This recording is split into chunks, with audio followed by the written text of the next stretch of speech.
안녕하세요. 지금부터 고등학교 1학년 올라가자마자 배우는 행렬에 대해 강의하게 될 김재명이라고 합니다.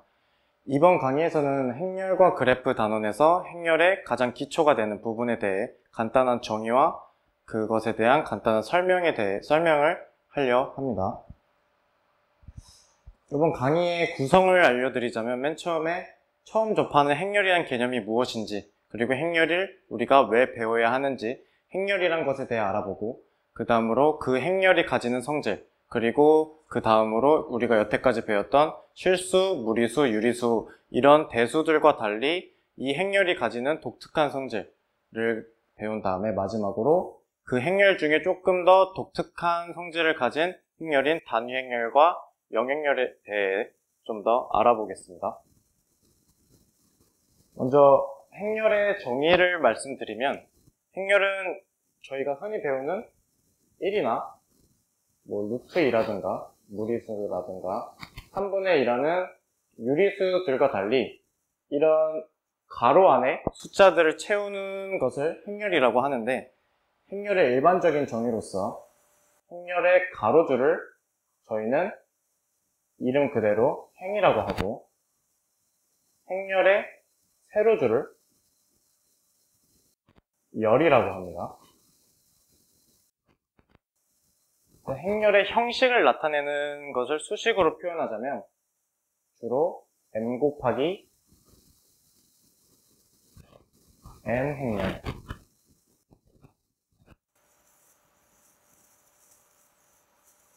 m 곱하기 n 행렬이라는 말은 m 곱하기 n은 이 부분이 이 행렬의 성질을 의미합니다. 따라서 m이라는 숫자는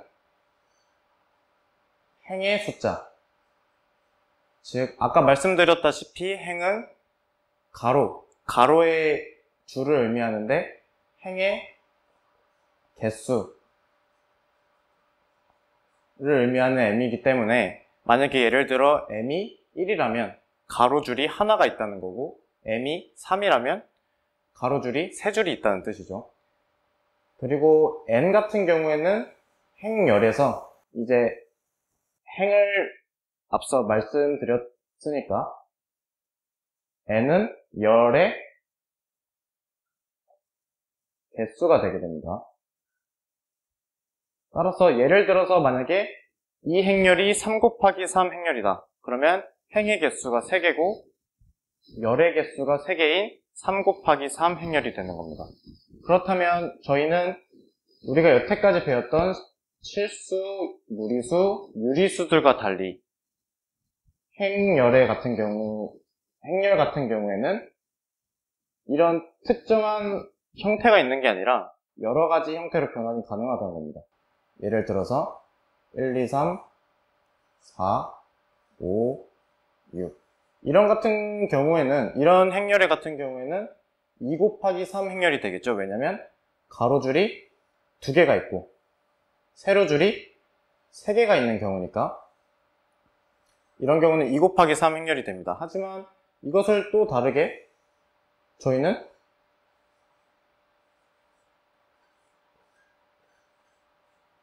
이렇게, 요번에는 가로줄이 3개, 즉 3 곱하기 세로줄이 2개이기 때문에 3 곱하기 2 행렬이라고 합니다. 그래서 우리가 흔히 배웠던, 중학교 과정까지 배웠던 이런 실수, 무리수, 유리수들과 달리 지금 배우는 행렬의 형식은 다소 어떤 가로 안에서 조금 자유롭다고 생각을 하시면 되겠습니다.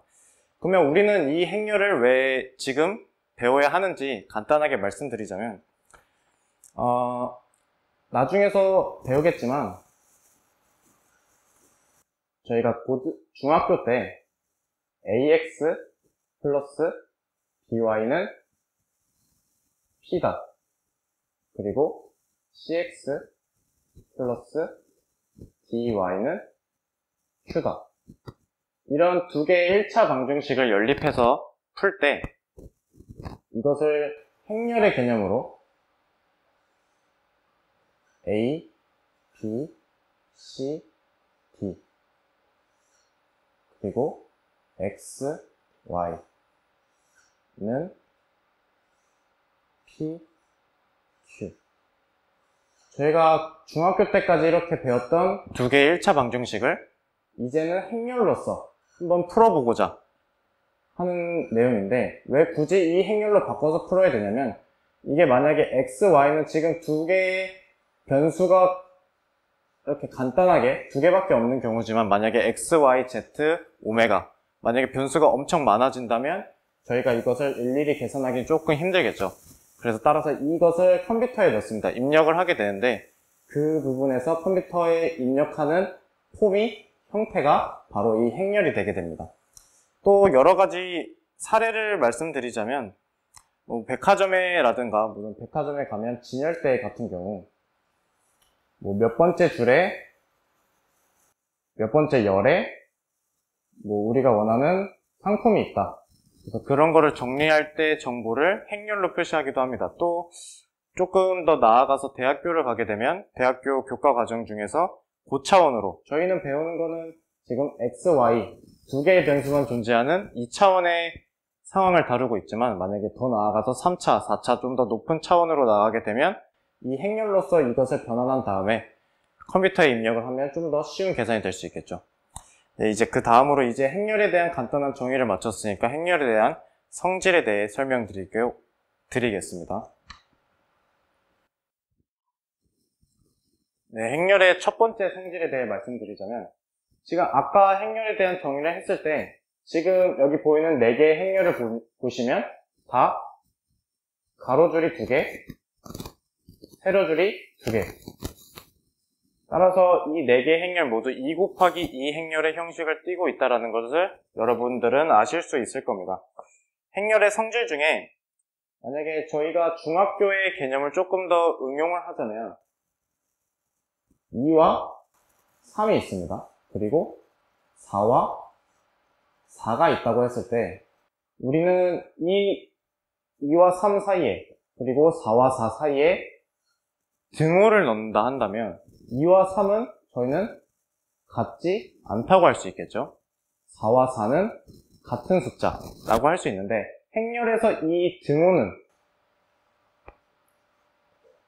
언제 성립이 될까라는 그런 성질을 가지고, 지금 왼쪽에 보이시는 행렬은 1, 2, 3, 4, 2 곱하기 2 행렬이 좌변과 우변의 행렬이 성분이 동일하다는 것을 여러분도 보시다시피 알 수 있으시고, 오른쪽에 보이는 두 개의 행렬 같은 경우에는 성분을 자세히 보면 여기 왼쪽 하단에 있는 3과 우측 하단에 있는 4와 성분은 같다는 것을 보실 수 있습니다. 하지만 여기 1과 2, 하지만 오른쪽의 행렬에서는 2와 1, 즉 이 성분이 위치한 그 위치에 성분이 다르다는 걸 보실 수 있겠죠. 따라서 행렬이 같다, 같지 않다라는 것을 말할 때는 행렬의 성분을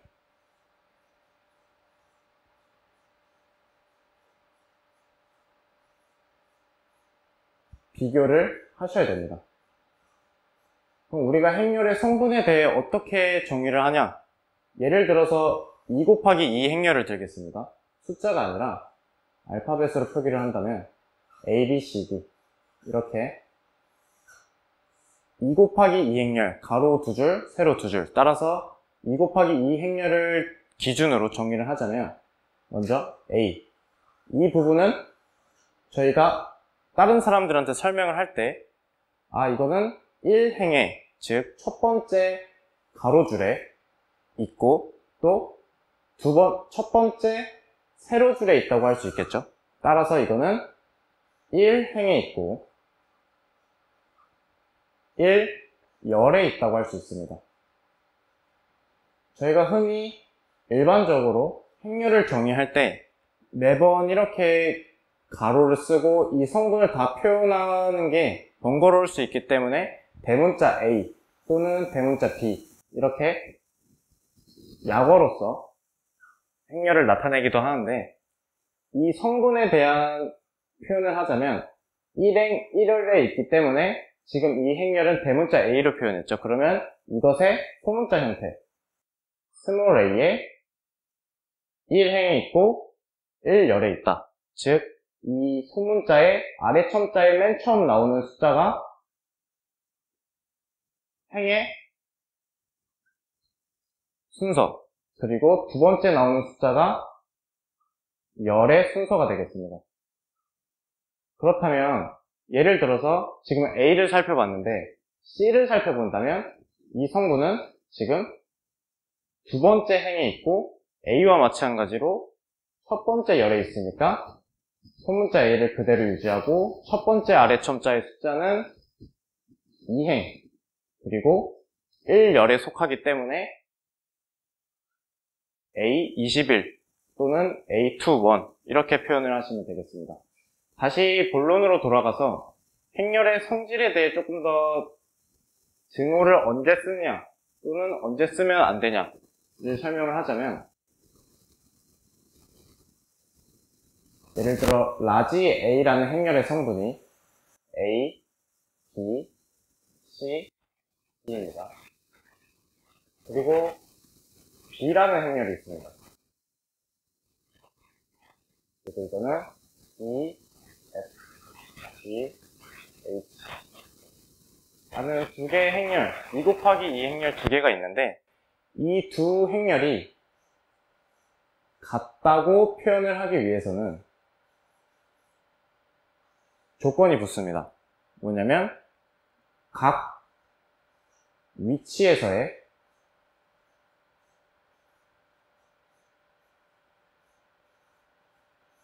성분이 동일해야 된다. 지금 이렇게 조금 길게 표현을 했지만 말 그대로 이 두 행렬의 성분, 즉 이 행렬과 이 행렬이 성분이 같다는 의미는 포개했을 때 이 행렬이 완전 똑같아야 된다는 거죠. 예를 들어서 1, 1, 1, 1이라는 행렬이 있는데 또 어디에는 1, 1, 1, 0이라는 행렬이 있습니다. 저희가 행렬이 같을 조건에는 각 위치의 성분이 동일을 해야 되는데 지금 같은 경우 이 1과 이 행렬의 1은 각각의 위치에서의 성분 두 개 다 만족시킨다고 볼 수 있지만 지금 제가 표시하는 이 1과 이 행렬에서의 0은 위치는 같으나 이 성분이 다르다는 걸 볼 수 있죠. 따라서 이 두 행렬은 저희가 같다고 표시하면 안 됩니다. 따라서 행렬이 같다는 거는 각 위치도 같을 뿐더러 그 위치에 해당하는 그 성분도 같아야 이 두 행렬이 같다고 말을 할 수 있는 겁니다. 따라서 그 중에 그 행렬 안에 어떤 성분 중에 하나라도 다른 성분이 있다면 그 두 개의 행렬은 다른 행렬이라고 말할 수 있는 겁니다.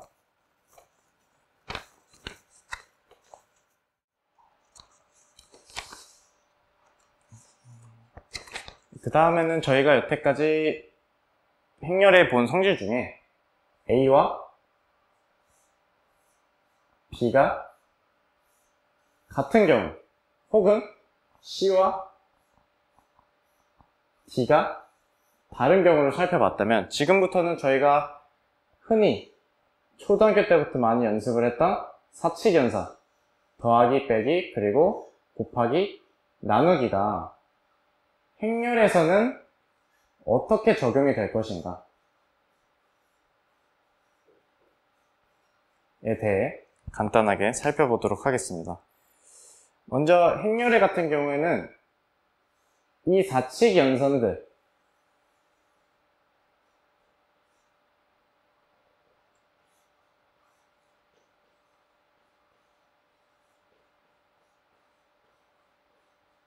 사칙연산, 더하기, 빼기, 곱하기, 나누기 중에 행렬에서 유일하게 정의를 안 하고 있는 하나의 사칙연산 중 하나가 바로 이 나누기입니다. 그냥 대수 같은 경우에서는 그냥 1 나누기 2는 2다. 따라서 2분의 1 이렇게 간단하게 정의를 하면 됐지만 행렬에서는 이 나누기에 대한 정의는 따로 하고 있지 않고 이 플러스 마이너스 더하기 빼기에서는 같은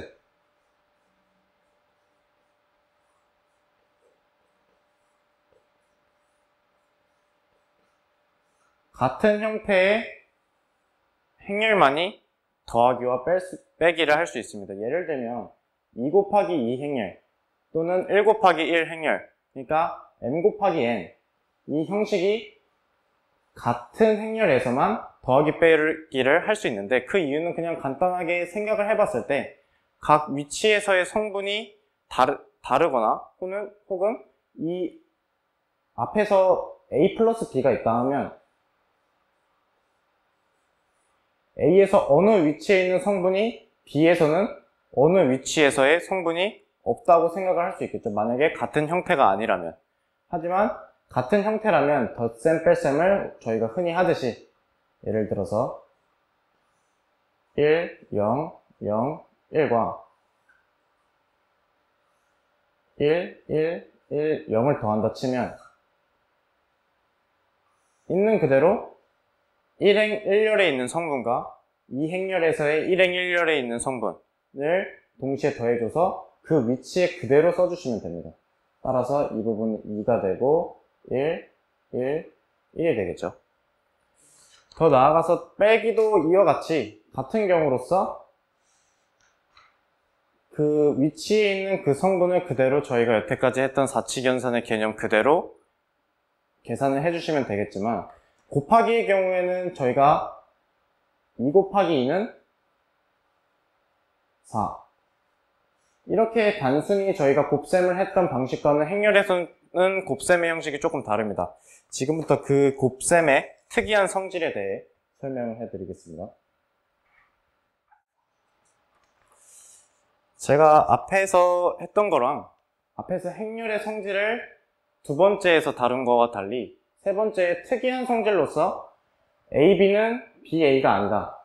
여기서 AB는 행렬을 의미합니다. 아까 말씀드렸다시피 행렬에서는 대문자로서,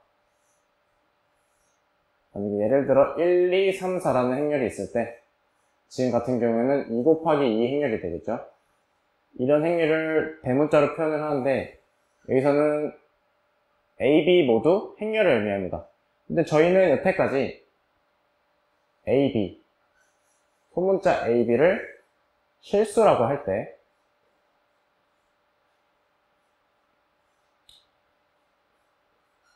A, B는 BA다, 이렇게 충분히 생각을 할 수 있었겠죠. 왜냐면 예를 들어서 2 곱하기 3은 3 곱하기 2, 2와 3의 위치를 바꿔도 전혀 값은 6으로 같기 때문에 두 개의 위치를 바꿔도 충분히 문제가 없었습니다. 하지만 행렬의 같은 경우에서는 곱셈의 방식이 조금 독특합니다. 먼저 그 곱셈에 대한 정의를 해드리면,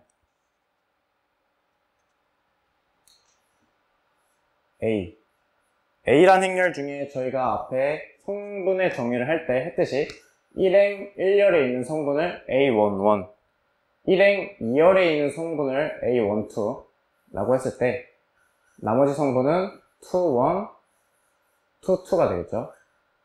그리고 또 하나의 행렬을 정의를 합니다. 라지 B는 B11, B12, B21, B22, 이런 두 개의 행렬이 있을 때 저희는 A와 B의 행렬을 곱하는 것을 이렇게 정의를 합니다. A11, A12, A21, A22. 실수와 마찬가지로 곱셈의 기호가 있어도 되지만 행렬에서 두 개를 인접해서 썼다는 것은 이 사이에 곱셈이 생략됐다고 실수와 마찬가지로 저희는 생각할 수 있겠죠. 그 다음으로 B, B11, B12, B21, B22.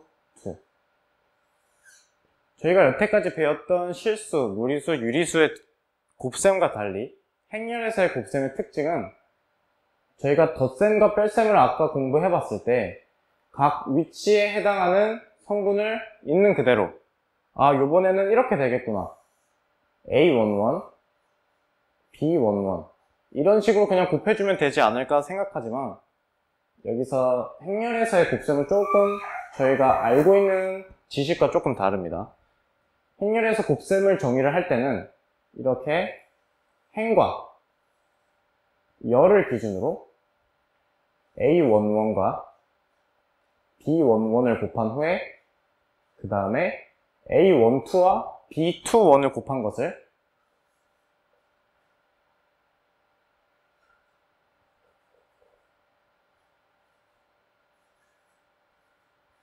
이 결과값으로 나오는 행렬의 1행 그리고 1열에 속하는 성분으로서 써주게 됩니다. 이게 여태까지 배웠던 성질과 조금 다른 행렬의 성질이 되겠죠.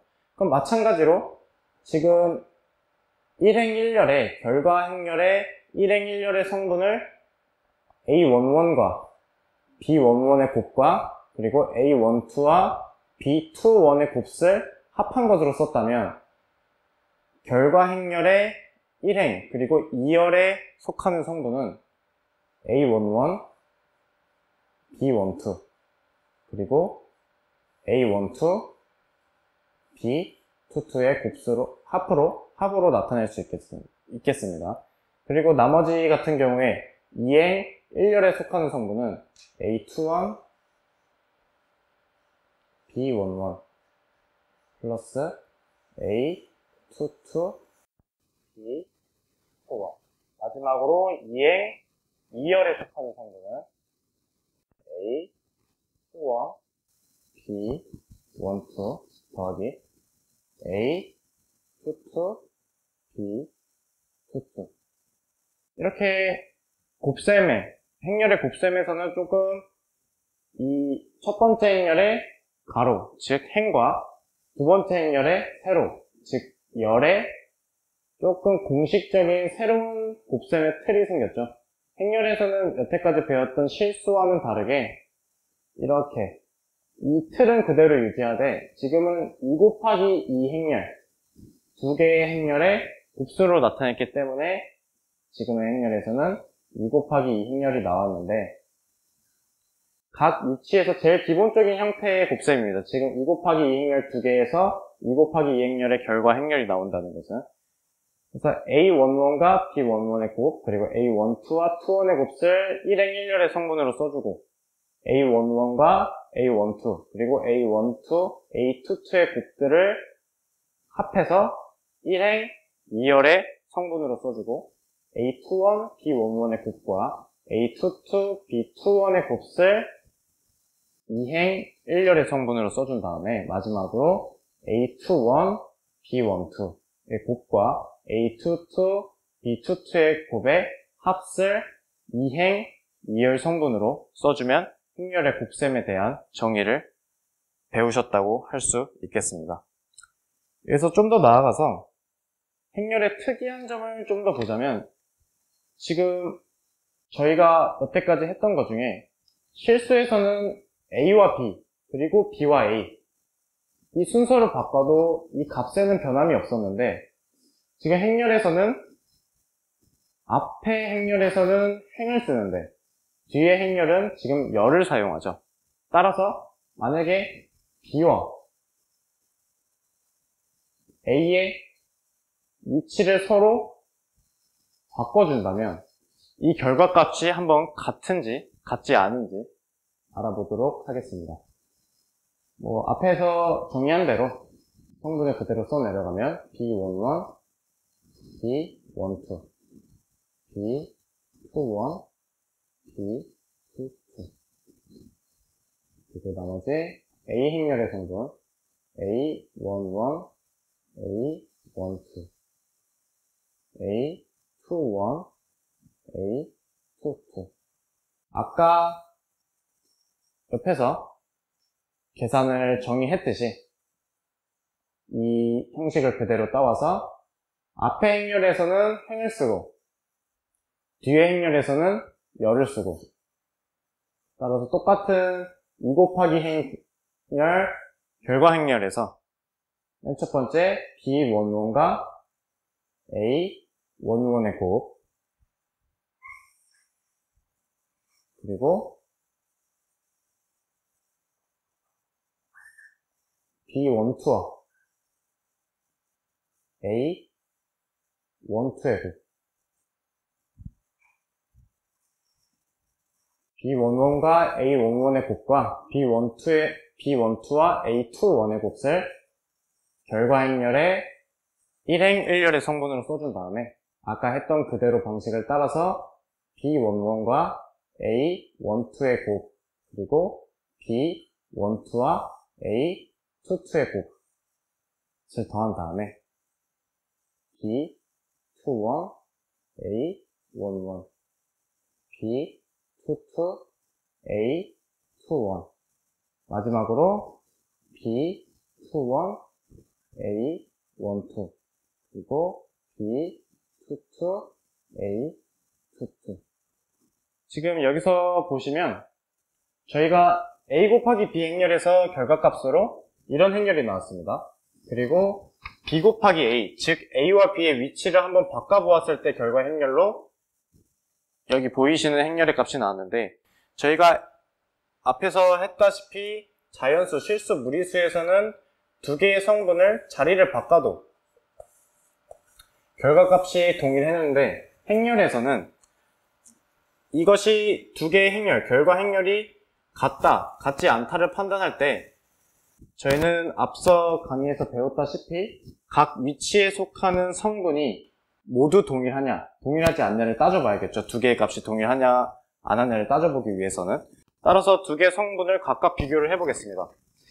먼저 1행 1렬에 속한 성분은 A11, B11, 즉 저기 보이시는 맨 처음에 B11, A11 동일하죠. 하지만 그 다음에 나오는 A12, B21, 여기서는 B12, A21이라고 되어 있습니다. 같은 부분을 제외하고 다른 부분만 표현을 하자면 A12와 B21의 곱, 그리고 B12와 A21의 곱, 이게 두 개가 만약에 같다면 일단 이 행렬에서의 1행 1렬의 위치에 속하는 성분은 두 개가 같다라고 말을 할 수 있겠죠. 하지만 여기서 보실 때 A21이라는 성분과 A12에 속하는 행렬의 값은 엄밀히 말해서 위치가 다르고 충분히 초기 조건에서 다르게 설정을 할 수 있습니다. 예를 들어서 A12에 속하는 성분이 1이라고 했을 때 A21의 초기 조건의 설정이 0이라고 한다면 A21과 B12, 즉 이 두 개의 성분도 다를 뿐더러 각각의 성분이 다르기 때문에 굳이 저희가 이것을 같다라고 놓을 수는 없겠죠. 하지만 같지 않다라는 것도 옳지 않습니다. 왜냐면 만약에 두 개의 곱이 우연히도 아니면 두 개의 성분이 만약에 각각 다 같은 경우에 그러면 만약에 같다라고 볼 수도 있겠죠. 따라서 이것을 우리말로 적절하게 표현을 하자면 일반적으로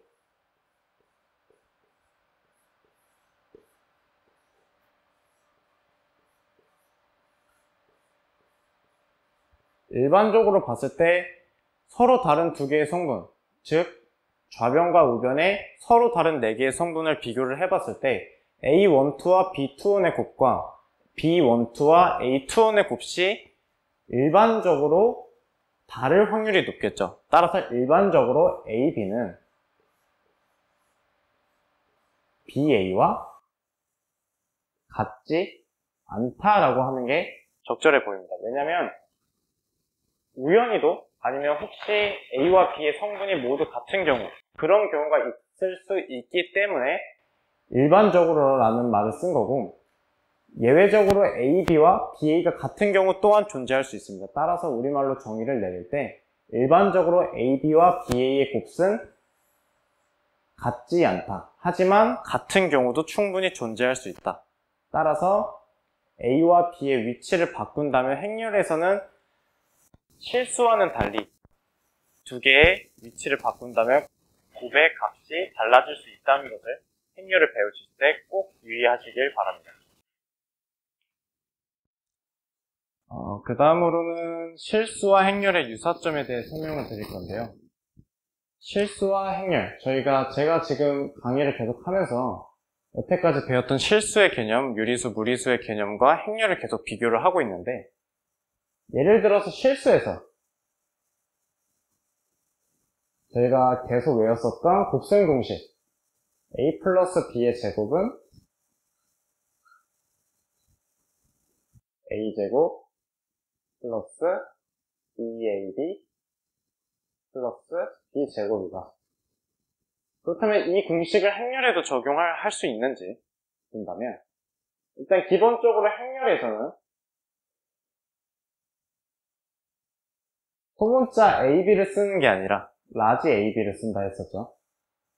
라지 A 플러스 라지 B의 제곱은 어떻게 될는지, 저희가 이렇게 공식을 외우고 있지만 이 두 개의 식을 풀어서 쓴다면 A 플러스 B와 A 플러스 B의 곱, 즉 A 플러스 B라는 식이 두 번 반복되기 때문에 거듭제곱으로 표현을 한 거였죠. 그렇다면 저희는 분배의 원리에 따라 A와 B, 그리고 B와 A, 그리고 B와 B 균등하게 분배를 해줍니다. 따라서 위의 식은 A, A, 그리고 A, B, 그리고 B, A, 그리고 B, B. 행렬에서도 마찬가지로 A제곱, 즉 A가 두 번 연속됐을 때, 곱셈으로 연속이 됐을 때는 위에 거듭제곱으로 표현을 할 수 있습니다. 따라서 이 AA와 BB를 고친다면 A제곱 플러스 AB 플러스 BA, 마지막으로 B제곱. 이렇게 저희가 정리를 할 수 있는데, 앞서 슬라이드에서 말씀드렸다시피 일반적으로 A, B와 B, A는 같지 않다. 따라서 저희는 이 식을 A제곱 플러스 2AB 플러스 B제곱, 이렇게 쓸 수가 없는 거가 되겠죠. 하지만 이게 반드시 성립을 하는 게 아니라 같은 경우도 있습니다. 왜냐면 아까 정의를 했을 때 AB와 BA, A와 B의 위치를 곱한 두 개의 행렬의 곱은 일반적으로 다르지만 같은 경우 또한 존재할 수 있기 때문에 저희가 여태까지 배웠던 A 플러스 B의 제곱은 A제곱 플러스 2AB 플러스 B제곱이다 라고 외웠던 곱셈 공식을 행렬에서도 적용을 하고자 한다면 전제 조건으로 A와 B가 같다, 혹은 AB와 BA의 값이 같다는 조건이 있어야만 이런 공식을 써줄 수 있지만, 그런 조건이 없거나 아니면 이 상황이 어떤지 모르는 경우에는 A 플러스 B의 제곱이라는 것을 이렇게 풀어서 분배의 원리를 적용한 후에 A 플러스 B와 A, B와 B, A를 각각 분리시켜서 써줘야 된다는 점입니다. 따라서 이 점을 여태까지 배웠던 그 습관에 의해 풀게 된다면 많이 실수를 할 수 있는 부분이 되겠습니다.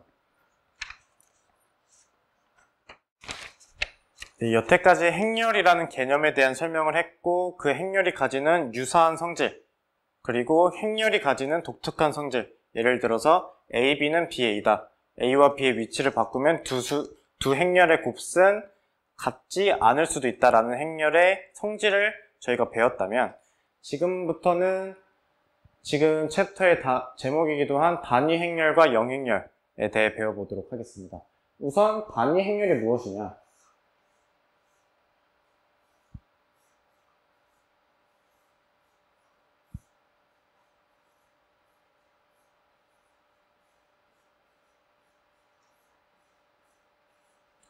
행렬을 설명하는 데 있어서 실수와 자연수, 그리고 유리수, 무리수의 개념을 좀 더 적용을 시켜서 이해하면 좀 더 좋을 것 같아요. 단위 행렬이란 알파벳으로 라지 E라고 표현을 하는데, 또는 I라고 표현을 할 수도 있습니다. 하지만 대부분의 고등학교 과정에서는 라지 E라고 표현을 하고 있는데, 실수에서 예를 들면 어떤 숫자를, 만약에 X라는 숫자를 무엇과 곱했는데 자기 자신이 나오고 싶다. 자기 자신. 이런 성질을 갖는 숫자를 딱 하나를 대보라고 하면 1이 되겠죠, 자연수에. 이 곱했을 때, 행렬에서도 곱했을 때, 만약에 라지 A를 무엇과 곱했을 때, 행렬의 곱셈을 통해서 계산한 값이 자기 자신, 즉 라지 A와 무엇을 곱했을 때 라지 A가 나오게 하는 그 행렬에서는 단위 행렬이라고 합니다. 즉 1, 0, 0, 1. 왜 단위 행렬을 1, 0, 0, 1이라고 정의를 하냐면 A, B, C, D, 라지 A라는 행렬이 A, B, C, D라고 합시다. 그리고 저희가 지금부터 배울 단위 행렬을 1, 0, 0, 1이라고 합시다. 그렇다면 두 개의 곱을 했을 때, 즉 A와 단위 행렬을 곱했을 때 저희가 단위 행렬을 앞서 정의했듯이 어떤 행렬과 단위 행렬을 곱했을 때 자기 자신이 나오게 하는 행렬을 단위 행렬이라고 정의를 했기 때문에 만약에 A, B, C, D와 단위 행렬을 곱한다면 이 값은 계산하기 전에 라지 A, 즉 A, B, C, D가 나와야 저희가 올바른 정의를 했다고 할 수 있겠죠. 그러면 이 정의가 맞는지 한번 계산을 해보도록 하겠습니다. 앞에 있는 행렬의 행, 그리고 뒤에 있는 행렬의 열. 따라서 결과 행렬의 1행 1열의 성분은 A 곱하기 1 플러스 B 곱하기 0 그리고 A 곱하기 0 플러스 B 곱하기 1 그리고 C 곱하기 1 플러스 D 곱하기 0 C 곱하기 0 플러스 D 곱하기 1 이 성분을 계산을 해보면 0이라는 성질 때문에 그리고 1이 있다는 성질 때문에 이 성분의 최종값은 A, B, C, D 즉 저희가 앞서 정의한 라지 A 단위 행렬과 라지 A를 곱했을 경우 그대로 라지 A가 나오는 것을 알아봤을 때 저희는 앞서 단위 행렬을 1, 0, 0, 1 이렇게 라지 A로 정의했다는 것이 올바른 정의를 했다는 것을 알 수 있겠습니다. 그 다음으로 영행렬에 대해 알아보겠습니다. 영행렬은 어떤 성분이냐면 또 저희가 앞서 배웠던 개념으로 조금 비슷한 성질을 갖는 것을 설명을 해드리려면 어떤 실수 x가 있습니다. 그 실수를 무엇과 곱했을 때 항상 0이 나오는 숫자는 뭐가 있을까요? 그러면 실수 중에 0이라고 말을 할 수 있겠죠. 무엇이 되더라도 이 x가 무엇이 되더라도 0과 곱하면 값은 0이니까 이런 성질을 갖는 행렬을 저희는 영행렬이라고 합니다. 영행렬은 이렇게 간단하게 단위 행렬 저희가 행렬이 생소하지만 이런 영행렬의 성질을 그대로 모든 성분이 0인 즉 아까 A와 단위 행렬을 곱했지만 저 A의 성분이 무엇이든 영행렬과 곱했을 때 그 값은 무조건 0이 되겠죠. 따라서 영행렬이란 어떤 행렬, 미지의 행렬과 이 영행렬을 곱했을 때 그 모든 성분을 0으로 만드는 행렬. 따라서 그 0으로 만들기 위해서는 그 행렬의 성분 또한 모두 0이어야 되는 행렬을 정의할 때 저희는 그 행렬을 영행렬이라고 합니다. 따라서 새로운 개념 단위 행렬과 영행렬에 대한 정의를 이때까지 했었습니다. 강의 마지막으로 케일리 해밀턴의 정리에 대해 좀 더 알아보고 여태까지 배웠던 영행렬, 단위 행렬, 그리고 행렬의 정의 A, B는 B, A와 일반적으로 같지 않다 라는 성질을 모두 이용할 수 있는 케일리 해밀턴의 정리를 하고 강의 마치도록 하겠습니다. 먼저 케일리 해밀턴의 정리를 먼저 말씀드리자면 A 제곱 마이너스 A 플러스 B A 플러스 A D 마이너스 BC 반응률은 0이다. 따라서 이 행렬의 정의는 일반적으로 A라는 행렬이 A, B, C, D인 경우의 정의를 한 겁니다. 이 같은 단위 행렬은 저희가 일반적으로 공용적으로 1, 0, 0에 이렇게 정의를 한 거기 때문에 따로 여기 쓰진 않겠고, 여기서 보이시는 소문자의 경우, 소문자는 저희가 정의한 A 행렬에서의 성분, 이 성분들을 의미합니다. 따라서 이 케일리 해밀턴의 정리가 중요한 이유는 저희가 A 행렬을 A, B, C, D라고 정의를 했을 때 이 공식이 성립한다는 겁니다. 만약에 이것을 증명하고자 한다면 이 A라는 행렬을 이 식에 맞춰서 다 하면 모든 값이 영행렬로 동일하게 나온다는 것을 볼 수 있으실 텐데, 저희가 케일리 해밀턴의 정리를 배우는 이유는 저희가 A라는 행렬이 이라는 조건을 딱 받았을 때 이 행렬에 대한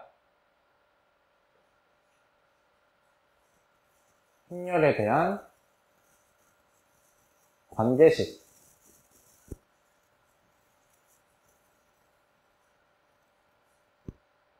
즉 이 행렬을 받았는데 이 안에 성분 중에 모르는 성분이 있는 경우, 따라서 이 성분과 행렬을 연결시켜 놓은 이 관계식을 얻음으로 통해서 저희는 이 안의 성분이라든지 혹은 이 행렬 A의 전체 어떤 성질을 띄었는지 저희는 이것을 유추해 나갈 수 있는 겁니다. 어떻게 따로 예를 들어서 설명을 하면 좋을 것 같은데,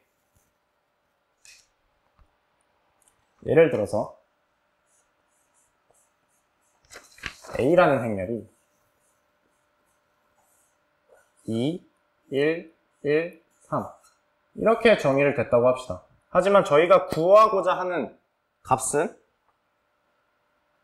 A제곱 마이너스 5A, 이 값을 알고 싶다고 합시다. 이 값을 알고 싶은데 저희가 충분히 여태까지 행렬의 곱셈 그리고 행렬의 사칙연산, 더하기 빼기, 곱하기를 배웠기 때문에 이 값은 충분히 시간만 투자하면 저희가 이 행렬을 이미 조건으로 부여받았기 때문에 충분히 계산을 할 수 있습니다. 하지만 저희는 착안해야 될 게 케일리 해밀턴의 정리에서 A 플러스 D라는 성분, 이 성분의 합이 지금 2와 3, 즉 5라는 점을 착안을 하면 케일리 해밀턴의 정리를 이용해서 이 A라는 행렬에서 저희가 유추할 수 있는 관계식은 A제곱 마이너스 2 플러스 3 A 플러스 AD 마이너스 BC 단위 행렬은 0이다. 따라서 저희는 이 행렬의 관계식으로부터 A제곱 마이너스 5A는 마이너스 5 단위 행렬이다 라는 것을 저희가 유추할 수 있겠죠. 따라서 이 복잡한 관계식, 저희가 행렬의 곱셈은 다소 복잡하다는 것을 느끼실 수 있을 텐데 A제곱 마이너스 5A라는 관계식은 충분히 계산을 할 수 있습니다. 하지만 케일리 해밀턴의 정리를 이용을 한다면 이 복잡한 계산을 거치지 않고 이 공식에 단순히 대입을 하는 것을 통해서 저희는 A제곱 마이너스 5A는 마이너스 5 단위 행렬이다. 따라서 복잡한 계산 과정을 거치지 않고도 이 관계식에 대한 답을 얻을 수 있다는 게 케일리 해밀턴 공식의 장점이기도 하고, 또 하나의 장점으로는 이 성분에, 만약에 저희는 지금 이 예시에서 이 성분을 모두 안다고 가정을 했지만 만약에 이 안에 성분을 모른다고 생각을 했을 때, 아니면 하나만 모른다고 생각을 했을 때 이 관계식을 통해서 충분히 하나의 성분 또는 두 개의 성분을 유추할 수 있다는 장점을 가지고 있기 때문에 케일리 해밀턴의 공식 또한 행렬을 공부하실 때 숙지해 두시는 게 문제풀이에 많이 도움이 될 것 같습니다.